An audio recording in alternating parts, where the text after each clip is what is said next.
धन्यवाद हरिकिशन बिजलवान भाई जी।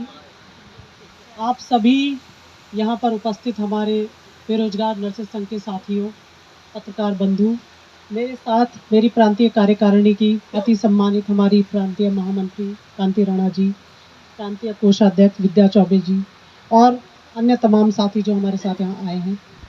आप लोगों की ये स्थिति देखकर एक तरफ से दुख का भी भाव हो रहा है और दूसरी तरफ से कहीं ना कहीं थोड़ा सा ये अच्छा लग रहा है देख के कि हमारे अंदर, हमारे कैडर में ऐसे लोग हैं जो इतना संघर्ष करने की काबिलियत रखते हैं। हमारे नर्सिंग के इतिहास में इतना लंबा आंदोलन कोई नहीं हुआ अभी तक, जितना लंबा आप लोगों ने इसको खींच दिया है। जो हमारी नर्सिंग के लोग हैं, हमारा जो मेरा अभी तक जिनसे पाला पड़ा है, हमेशा मैं बहुत जल्दी भाई, अब ये वर्षवार हमारे समय पे होता तो शायद मैं भी नियुक्ति नहीं पाई होती, लेकिन उस समय साक्षात्कार होता था और इस तरह की कोई भ्रष्टाचार की बातें भी नहीं होती थी। हमारे समय तक साक्षात्कार होता था, उसके बाद हमारा चयन हुआ। तो जब से नर्सिंग में आए हैं हमें लगा नौकरी लग गई ना, बस लाइफ सेट हो गई, अब तो कुछ होता ही नहीं है, कोई परेशानी नहीं होती है। लेकिन जब एक विभाग के अंदर जाओ आप, उसके बाद शुरुआत में ही आपको लगने लग जाता है कि यहाँ पैर टिकाना इतना आसान नहीं है जितना आसान लगता है। आपकी क्वालिफिकेशन, आपके वर्क, सबको दरकिनार करके कब क्या नियम कौन बदलवा देता है, ये चीज इस पावर से पता चलता है जो आप यहाँ दिखा रहे हो। कौन सा कैडर कितना आगे बढ़ जाएगा ये हमने देखा है। जब हमने देखा भाई पैरामेडिकल, एक मेडिकल संवर्ग होता है, एक नर्सिंग होता है, एक पैरामेडिकल होता है। वैसे तो नर्सिंग संवर्ग एक अपने आप में अलग संवर्ग है, लेकिन फिर भी उसको पैरामेडिकल में काउंट कर देते हैं। पैरामेडिकल में जितने भी वेतन आयोग हैं उनकी क्लियर रिपोर्ट है वेतन आयोगों की लिखी हुई कि जो पैरामेडिकल कैडर है उसमें नर्सिंग सबसे ऊपर रहेगा, क्योंकि हमारी क्वालिफिकेशन, हमारा नेचर ऑफ वर्क सबसे दुष्कर है, हमारी क्वालिफिकेशन सबसे ज़्यादा है। लेकिन उसके बावजूद भी हमने यहाँ पे देखा कि दूसरे कैडर जो हमसे कम पढ़े लिखे, हमसे कम वर्क वाले, वो हमसे ज़्यादा ग्रेड पे ले गए। और ये तो केवल एक बड़ी बात है जो ग्रेड पे की दिख गई सब जगह।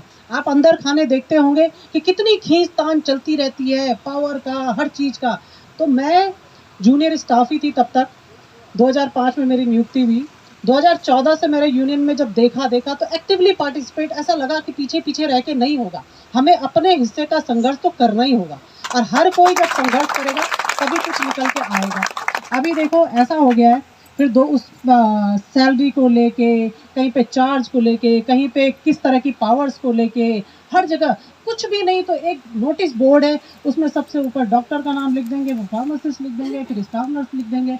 उसी में परेशानी हो जाती है, देखने वालों को परेशानी हो जाती है भाई कि हमारा नाम तीसरे पे क्यों? क्योंकि देखो नाम नीचे होने से क्या फर्क पड़ता है, लेकिन उन्होंने भी तो अपना नाम ऊपर लिखवाया ना। तो ये चीज़ होनी चाहिए कि हमारा नाम क्यों नहीं ऊपर। लोगों की ड्यूटी रोस्टर देखें, कोई कहीं बाबू बना रहे हैं, कहीं फार्मासिस्ट ड्यूटी रोस्टर बना रहे हैं, ड्यूटी लगा रहे हैं। अब बताओ हम क्यों बर्दाश्त करेंगे? हम क्या इतने क्वालिफाइड नहीं है कि हमारा कोई और ड्यूटी रोस्टर बने? तो जब आपका ड्यूटी रोस्टर कोई और बनाएगा तो वो क्या आपकी रिस्पेक्ट करेगा और क्या आपको मानेगा? तो इस तरह का संघर्ष देखो अभी भी चलेगा, आगे भी चलता रहेगा। इसलिए संघर्ष जीवन में कभी भी खत्म नहीं होता है। और रही बात नियम कानूनों की, देखो रिटर्न एग्जाम के पीछे जो हम चले, ऐसा आप लोगों ने तब किसी ने ऑब्जेक्शन भी नहीं किया, किसी ने हमें बताया भी नहीं, सब साथी हमारे साथी थे। जब ये IPHS के पद बढ़ाने थे, हमारे स्वास्थ्य विभाग के तो 350 पद ही खाली थे केवल। चिकित्सा शिक्षा में पद खाली थे क्योंकि वो नया विभाग बना हुआ था। चिकित्सा शिक्षा वाले देखो शिक्षा को और सेंट्रल के नॉर्म्स को पहले से ही मानते हैं। फिर इंडियन पब्लिक हेल्थ स्टैंडर्ड्स के जो मानक आए उनको लागू करना था हमने, और हमने अपने पद बढ़वाने थे। प्लस उसकी एक शर्त थी रिटर्न एग्ज़ाम, और दूसरा क्या था कि हमारे जो साक्षात्कार जब खत्म हुआ तो उसके बाद मेरिट बनना शुरू हो गई। और मेरिट में हमने देखा भाई आप सभी को पता है कि कितने फर्जी डिप्लोमा वाले लोग आए तो आए, कोई बात नहीं, ले लिया, क्या है, जरूरी थोड़ी है किसी ने कॉलेज में बहुत अच्छे से पढ़ा हो, ये भी कोई बात नहीं, आपने डिप्लोमा ले लिया। पर जब आपने उस पद को धारण कर लिया तो अब तो उस रोल में ढंग से आ जाओ ना। आप खुलेआम कह रहे हो मुझे क्या पता, मैंने तो जाके भैया ऐसे ही देखा और हमारे तो एग्जाम भी किसी और ने लिखा, ऐसी बात है। अब बताओ हम सीनियर स्टाफ है, हमारे नीचे वाला जूनियर चौड़े में बिल्कुल कह रहा है कि हमने तो 4 लाख रुपया खर्चा किया है, हमें आप कुछ नहीं बोल सकते। तो ऐसी स्थितियाँ भाई कल को हमारे भी लोग हॉस्पिटल में होंगे, फिर सभी पे बात आती है। तो लगा कि रिटर्न एग्ज़ाम ही इसका एक समाधान है, हमारे पद भी बढ़ रहे। रिटर्न एग्ज़ाम को हमने करवाया, पद भी बढ़वाया और ये वैकेंसी निकली। उसके बाद में आपने उस वैकेंसी को रोक दिया। फिर शुरुआती दौर में देखो हम थोड़ा सा, क्योंकि हमारी वो मेहनत, आप एक वैकेंसी निकलवाने के लिए आप देखना कितना भागना पड़ता है, जब आप एक नया पद भी क्रिएट करो और फिर उस वैकेंसी को निकलवाओ। जब इन सारे पैरामेडिकल में सबसे पहले नर्सिंग का एग्जाम होना था, इतना हमने भागदौड़ करी और अगले दिन हमारा एग्जाम रुकवा दिया। जो यूनियन अभी तक हमारे कहीं भी नज़र में नहीं थी, अचानक से कुछ बच्चे आते हैं और उस एग्जाम को रुकवा देते हैं। तो एक किस्म से हमारे काम पे तो गड़बड़ी हो गई ना, जो हमने मेहनत की थी। देखो कितनी पारदर्शिता और कितनी सच्चाई से एग्जाम हो रहा था, ये हमारा काम नहीं है। इसके लिए जो एग्जाम करवाने वाली संस्था है वो उत्तरदायी है। आप इंजेक्शन लगा रहे हो, मरीज थोड़ी ना उसके लिए उत्तरदायी है। भाई आप कितना स्ट्राइल तरीके से और कितना सही डोज लगा रहे हो, ये आपकी जिम्मेदारी है, ये मरीज के रिश्तेदार नहीं जानता। तो एग्जाम कितना सही से हो रहा था या नहीं हो रहा था, ये हमारी जिम्मेदारी नहीं थी। एग्जाम हुआ, एग्जाम के लिए जो फॉर्म 16 और ये एक्सपीरियंस, तब तक हम बिल्कुल फुल फॉर्म में थे कि हमें किस चीज़ का विरोध करना है, किस चीज़ का सपोर्ट करना है। ठीक है, हमें शुरुआती दौर में लगा कि क्या ये सीनियरिटी हम इसका विरोध करेंगे, क्योंकि इसकी वजह से हमारा काम देखो 2 साल डिले हो गया। अब पता नहीं कितना डिले हो जाए, ये बच्चे आए हैं कितना आगे लेके जा पाएंगे, नहीं जा पाएंगे उस चीज़ को, कहीं हमारा ये ऐसे अटक जाए। तो शुरुआती दौर में हम इसके विरोध में रहे, आपके सामने बिल्कुल ऑन कैमरा बोल रही हूँ। उसके बाद में आपके 2 गुट बन गए। फिर एक दिन हरी भाई जी हमारे पास आए, उन्होंने कहा आप हमें सपोर्ट करिए। आप बहुत सारे लोग आए होंगे शायद मेरे पास, तो हमने कहा देखो सपोर्ट तो बिल्कुल नहीं कर सकते, क्योंकि देखो हम ये बोल सकते हैं कि हमें लोग चाहिए, हमें परमानेंट स्टाफ चाहिए, पर किस तरीके से चाहिए वो हम एक पर्टिकुलर हम नहीं डिसाइड कर सकते हैं ना। आप लोगों को तो नौकरी चाहिए, आपको किस वे में फ़ायदा है आप उस तरीके से जाओगे, बट हम तो ये नहीं कह सकते। नहीं तो विभाग का काम है, सरकार का काम है और आप लोगों का काम है। उस दिन हमने उनको कहा कि ठीक है हम आपका साथ नहीं दे सकते, क्योंकि एग्ज़ाम वाले भी हमारे पास आ रहे हैं और आप भी आ रहे हैं, लेकिन हम आपका विरोध नहीं करेंगे। आप 2 पार्टीज बन गए हो, जो जीत के आएगा हम घर वाला उसके गले में डाल देंगे, क्योंकि यहाँ पे नियमों को बदलते देखा है, नियमों को टूटते देखा है, बिखरते देखा है। इसलिए हमें अब ऐसा लग रहा है कि जिसमें संघर्ष करने की क्षमता है हमें अपने लिए लग रहा है ना। आप लोगों ने तो देखा आप में से कौन आता है कौन नहीं आता। हम पास्ट बन रहे हैं, आप फ्यूचर हो, प्रेजेंट तो है ही नहीं कहीं। तो हमें अपना फ्यूचर आप लोगों में नज़र आ रहा है कि भाई नर्सिंग कैडर के साथ पल पल पे अन्याय होता रहता है, हमारे कैडर के अधिकारों को छीना जाता है, हमें डाउनग्रेड किया जाता है। ये जो कम्युनिटी हेल्थ ऑफिसर की पोस्ट है उसके लिए अभी तक हमारे बाकी कैडर कितनी खींचतान करते हैं, कभी उसमें आयुर्वेदिक डॉक्टरों को डाल देते हैं, कभी दूसरे कैडर वो करते हैं। तो एक ही चीज़ नहीं है, एक छोटे, जैसे आपने ऑफिस की बात करी, एक अपने ऑफिस से लेके, अपनी ड्यूटी से लेके, आपके ऊपर डोमिनेंसी से लेके, क्योंकि आप क्या कर रहे हो, आपका जो है डायरेक्ट आपका वर्क नहीं, आपका वर्क कहीं पे हाईलाइट हो ही नहीं पाता है। हमारी पोस्ट ऐसे मरीजों का काम करो और मरीज छुट्टी होके चले जाए। कोई पावरफुल ऐसे नहीं कि ऑफिस की जॉब नहीं है, कुछ इस तरीके का काम नहीं है। तो आपको दबाने के बहुत सारे तरीके हैं कैडर में मौजूद। तो हम ये देख रहे हैं कि आप में भाई देखो व्यवहारिक चीज़ भी बहुत मायने रखती है, लोकतंत्र में बहुत मायने रखती है।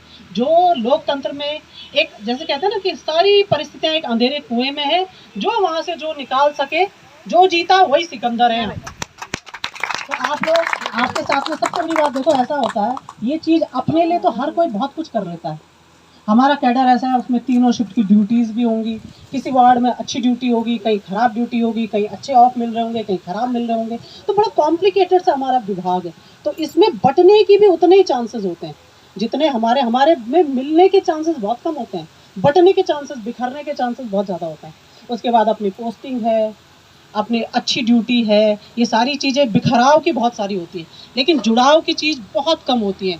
तो जब आप लोग जुड़ के ऐसे ही रहोगे, और सबसे बड़ी बात देखो, ये हेडेक लेने वाला कोई मिलेगा नहीं। एक मतलब जैसे कोई क्रेजी होता है ना, वही इस हेडेक को ले सकते हैं, वरना इतना जो इन्होंने पेन लिया है, इस बीड़ा को उठाया है, वो आपका चेहरा देखते ही जब उन्हें मायूस चेहरे दिखेंगे तो कैसा लगता होगा। मैंने हरी भाई जी को कितनी बार कहा फ़ोन पे, मैंने कहा ऐसा करो, इनको मत बिठाओ, इनको वापस भेज दो, इनको अपनी अपनी जगह काम करने दो, क्योंकि आपको दोहरा बर्डन लेना पड़ रहा है। बर्डन, आप तो यहाँ पे बैठे हो ना, यहाँ पे आप बोलोगे क्या बात हुई मंत्री जी से, क्या बात हुई सचिव से। अरे सचिव से और मंत्री से पहले मिलना ही इतना आसान है। फिर वो फाइलों में ऐसा ऐसा घुमा देंगे, मैं कहूँगी मेरा नाम मीनाक्षी जखमोला, वो प्रूफ कर देंगे कि है ही नहीं आपका नाम, आप लाओ ना सबूत। ऐसा घुमा देंगे आपकी ज़िंदगी निकल जाएगी अपना नाम प्रूफ करने में। ऐसी व्यवस्था है, ऐसा सिस्टम है। उस पर से उन्होंने इतनी मेहनत करी। हम यहाँ तब आए जब हमने आपको देखा कि आपका कैलिबर क्या है। भाई अगर एक बार बताओ, अगले हफ्ते हम आपके साथ आ जाते, कैसे आ जाते हैं ना, हम परमानेंट यूनियन के लोग हैं, हम परमानेंट कैडर के लोग हैं। आप हमारी कैडर के अभी सदस्य नहीं हो। जब आप परमानेंट हो जाओगे आपको एक रजिस्ट्रेशन भरना पड़ेगा। हमारा शासन से मान्यता प्राप्त संगठन है और यही एकमात्र संगठन है नर्सिंग का, बाकी तो कोई भी कितने बना लो। तो हमारे कुछ लीगल लॉज भी हैं, क्लॉज भी हैं जिनसे हम बंधे हुए हैं।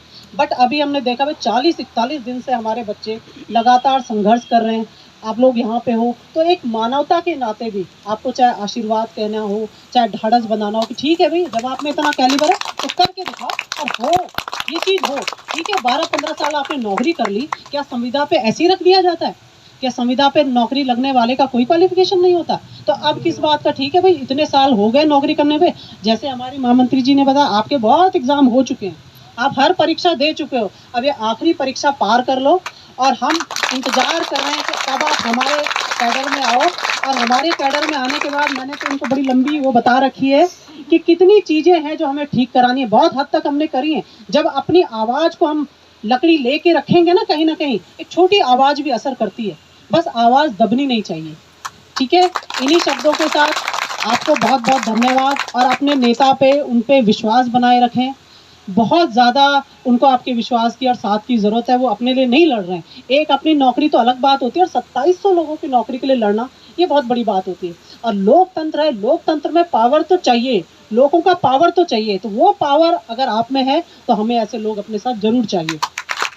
और हमारी तरफ से बहुत ज़्यादा तो देखो, आपको भी पता है कि अपने कैडर को आप भी 12 साल से 15 साल से हमारे बीच में रहे हो, अच्छे से जानते हो क्या स्थिति परिस्थिति रहती है। मैं अपनी कोषाध्यक्ष जी से अनुरोध करती हूँ कि एक छोटी सी भेंट, आपने यहाँ पे इतना तामझाम कर रखा है, हमारे यूनियन की तरफ से आपको, आपके अध्यक्ष हरिकृष्ण जी को मैं चाहती हूँ कि भेंट करें हमारी तरफ से 5000 रुपये का। थोड़ा सा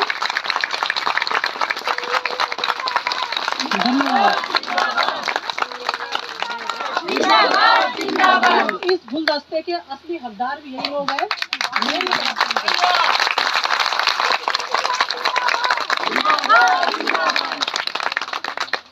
चलो साथियों, अब हम लोगों को, क्योंकि हमारी ना 1 बजे डीजी ऑफिस में मीटिंग भी है देखो, तो हम लोगों को जाना पड़ा है। आप लोग अपनी ऐसी यूनिटी बनाए रखें। Thank you.